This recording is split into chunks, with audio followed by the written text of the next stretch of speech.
Kolkata, the city, firmly established in the year 1686, born out of expansion plans of the British Raj in India. In its birth, the city was an amalgamation of tiny hamlets captured by European powers in India, Sultanati, Govindpur and Kalikata.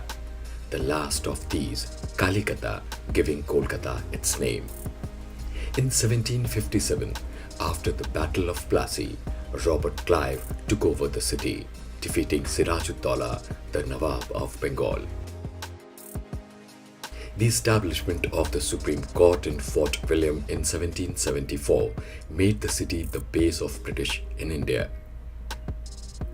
7 years later, in 1783, Sir William Jones came here as junior judge.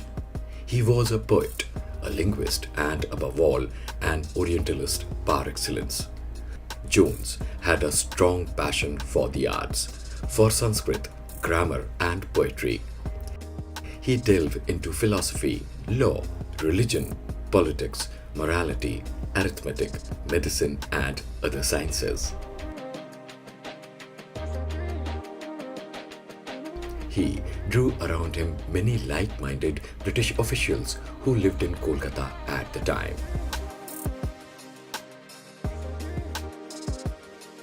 On the 15th of January 1784, in the Grand Jury Room of the Supreme Court at Fort William in Kolkata, 30 gentlemen, the elite of the European community in India, passed a resolution for establishment of what is today called the Asiatic Society. William Jones declared the objectives of the society in these words: investigation of whatever is rare in the stupendous fabric of nature, man and nature, whatever is performed by the one or produced by the other.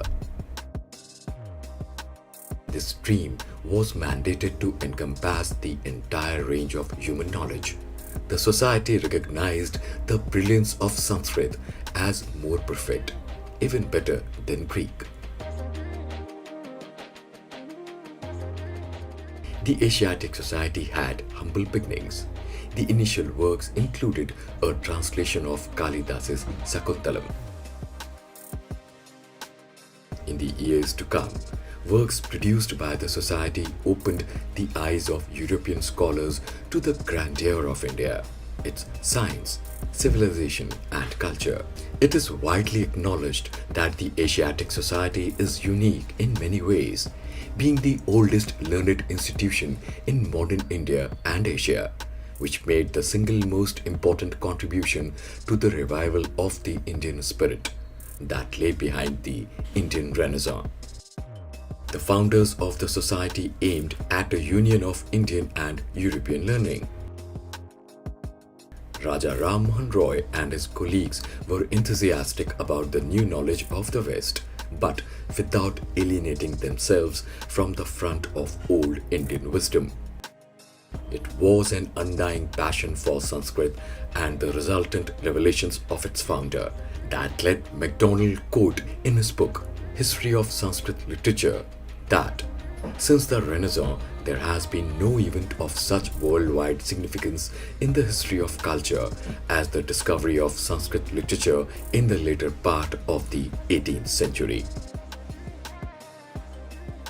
It is through the Asiatic Society that the world's attention was first drawn to India's rich heritage, its philosophy, its literature, mathematics, medicine, astronomy, as well as the methodology of scientific investigation.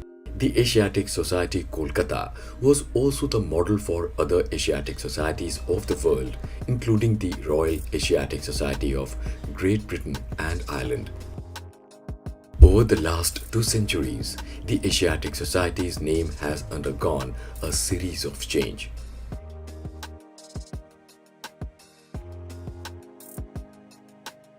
From Asiatic Society of Bengal in 1832 to Royal Asiatic Society of Bengal in 1936.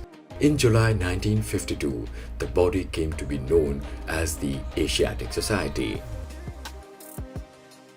The Society's old building, constructed in 1805, remains among the most important historical edifices in the metropolis, a national monument in its truest sense. The new building was built in 1965. It was inaugurated by Dr. Sarvapalli Radhakrishnan, then President of India. He dedicated the society to advancement of science and human spirit to be achieved through international cooperation, as was visualized by Sir William Jones in 1784. In many ways, the Asiatic Society has promoted the growth and development of major academic associations and institutions in India. The advent of the society highlights the inclusive and integrated character of Indian life. Its findings have not only helped the British learn from Indian culture, but also enabled Indians to rediscover their own heritage and understand the lost glories of their past. The Asiatic Society's immense contributions and its historical importance were recognized in it being declared an institution of national importance by an Act of Parliament in its bicentenary year, 1984. Some institutions reflect history and some contribute to it. The Society has done both. Through its work, it revealed India's cultural and intellectual achievements to Europe. It can be said that the revival of India's spirit originated here. Heritage is not merely to be admired and drawn upon. It has to be studied in depth and as a means of self-understanding. It has to be preserved, cherished, and enriched. The Library of the Asiatic Society is the oldest of its kind in modern India. Initially, the library was located in private dwelling houses of the pioneers, as the society did not have its own house.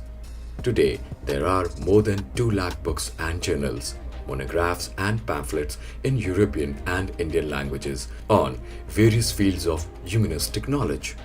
Perhaps the most priceless assets of this more than 200-year-old institution are its manuscripts. There are around 60,000 manuscripts in 41 languages and dialects, covering just about every subject known to man.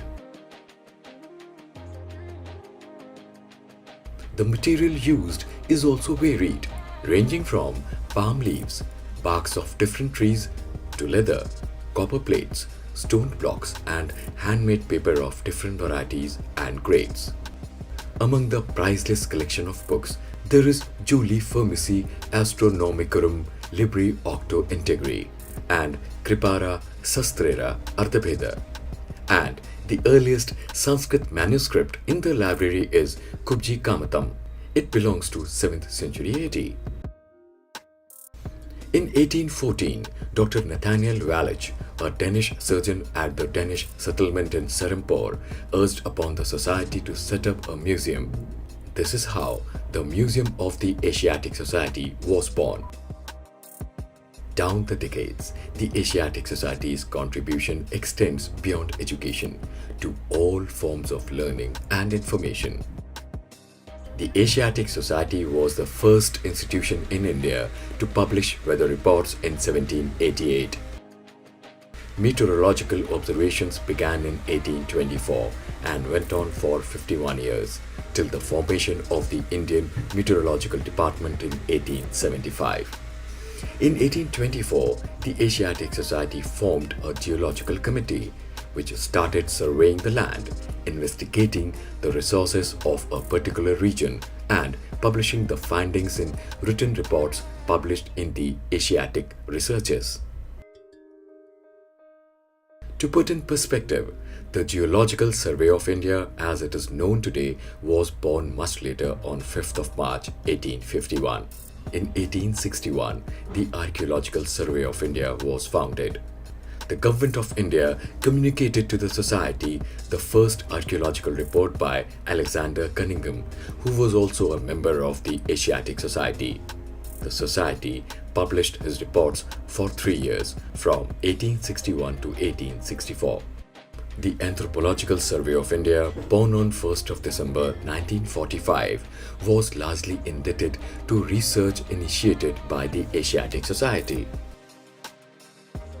The Director General of UNESCO, Dr. Federico Meyer, who visited the society in December 1993, was so deeply impressed by the rarity and wide range of the collection that this was the single factor which prompted him to identify without hesitation the Asiatic Society as the only resource base in India for UNESCO's gigantic Memory of the World program.